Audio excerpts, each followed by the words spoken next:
Once Laine had found her footing on the bank, he was still breathing heavily, but as she came toward him, he lifted his head and looked at her. She dropped the spear next to him. "Here," she said. "We should get going or we'll freeze." He was hunched over his spear, trying to piece it together, like a child might a jigsaw puzzle. "Can you believe this? Not even the greatest warriors have dented it, and then she goes and snaps it in half," Cuchulain said. Laine put her hand on it too, as if to fix it, but it wasn't her burden.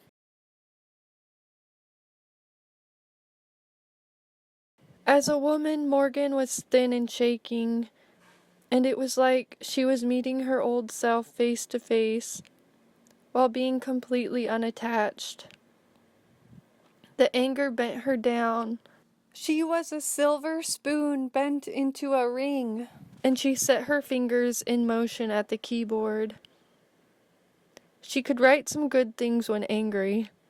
Her disappointment was the making of her success as an entrepreneur.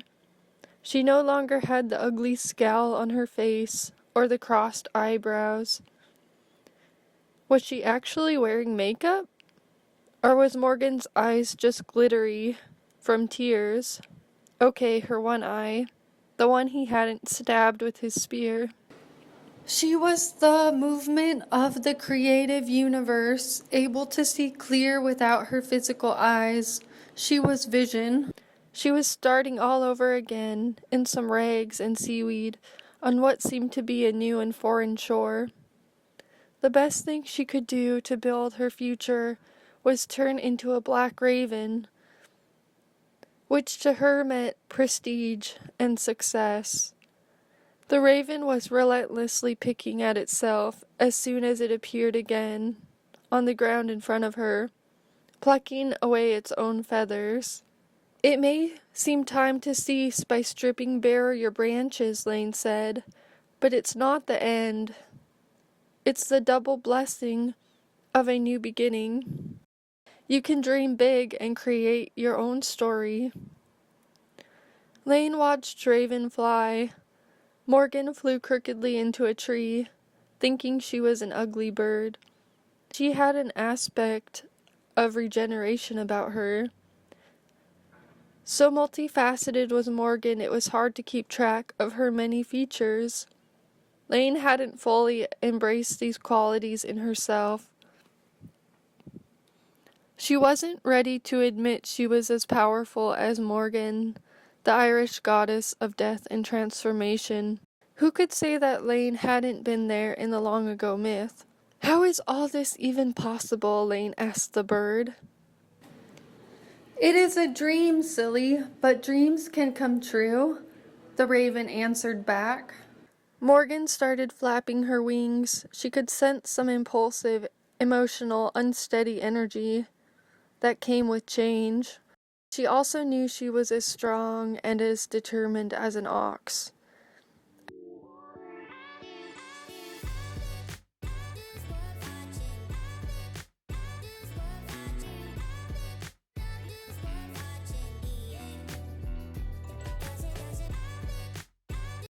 At that moment in history, the Corlea Trackway was being built, the first road in Ireland, and she watched the bird flying with a branch in its mouth to denote her own renovation. Morgan flew crookedly from tree to tree. She turned back, Cuchulain started to laugh like there were people around him who actually cared. Maybe he was Max. It had made him feel desirable to humiliate her, but all of his friends had been seasonal employees and had gone back to where they'd come from. So there was no one there anymore. When he saw this, he was standing alone, and actually looked a little sad and regretful.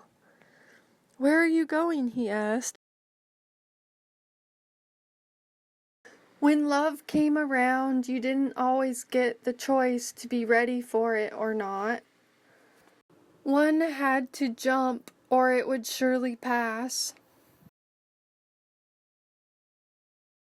Laine stood up and walked towards Morgan's blood trail until it stopped, and she looked up into the tree, confused. Cuchulain followed her. Where had she disappeared to?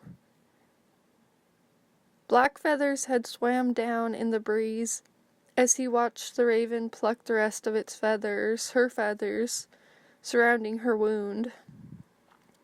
She was spotty and sick-looking, with one of her eyes welded shut, but more fulfilled than she'd been in a long time.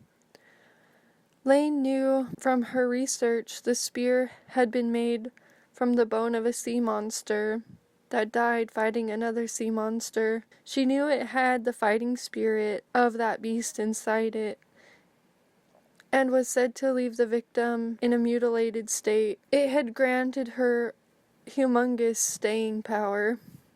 When she looked at it this way, she better understood how her wounds had something greater to offer herself and others.